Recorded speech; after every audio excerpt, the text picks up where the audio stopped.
Hello, I'm Levi Cornelson, and this is the D&D Playstyle, Part 1. And this is a video series meant to explain a few basic things about the way D&D and its rules drive and prompt a core playstyle, which players tend to build variations of when they're working off of that text. In this video particularly, we're going to lay down some groundwork and dig into one argument about perception of the rules. Let's start with an imaginary box.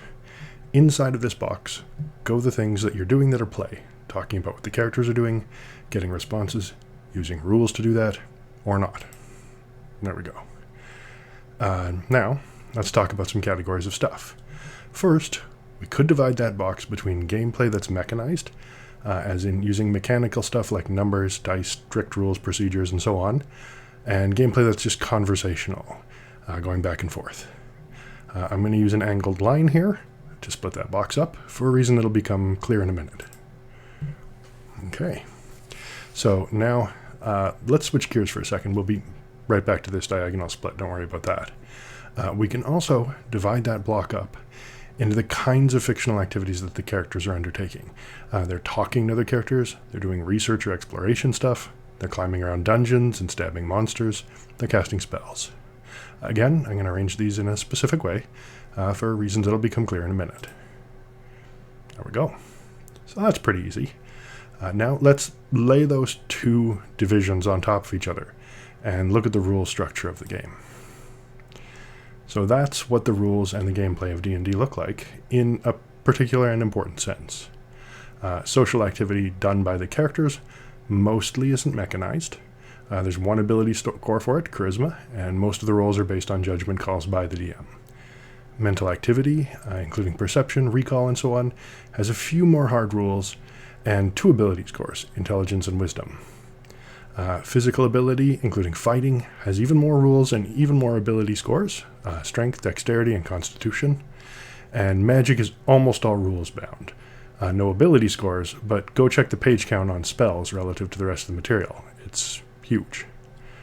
Now, here's a question that's generated an unspeakable amount of debate.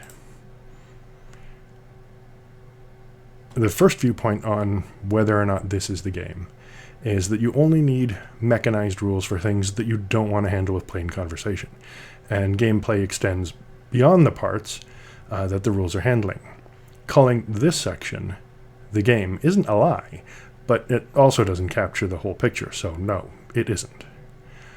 In the second viewpoint, the segment of play that is covered by the rules is certainly more gamey than the section that's not. And the shape of the text over additions in terms of stat count, page count, and so on follows basically this pattern, all of which attracts attention and play. The page count and the reliable mechanization have gravity. They affect play styles and approaches to play, pulling play towards this part of what there is in the game. So yeah, this is the game. Now, of those two, the first viewpoint about you only mechanize some of play, and no, it's not the game, is, or at least started as, the historical view. That's what many extremely old-school players, and no few of the game's designers, have made it clear that they were up to, and are still all about. The second viewpoint is a more modern stance. It's especially used by often extremely harsh critics of the game, but it also shouldn't be dismissed by fans. The part about those elements having gravity and pulling on playstyle is true and important. Now, you might expect me to tell you which of those two arguments is correct, but I'm not going to do that. Instead, I'm going to tell you that both sides of this argument represent a tension that exists in the games themselves and the way that we treat them. And it's more useful to acknowledge that tension and learn about it and where it comes from than it is to pick a side. Okay, so that's it for the first round. I'll see you in part 2.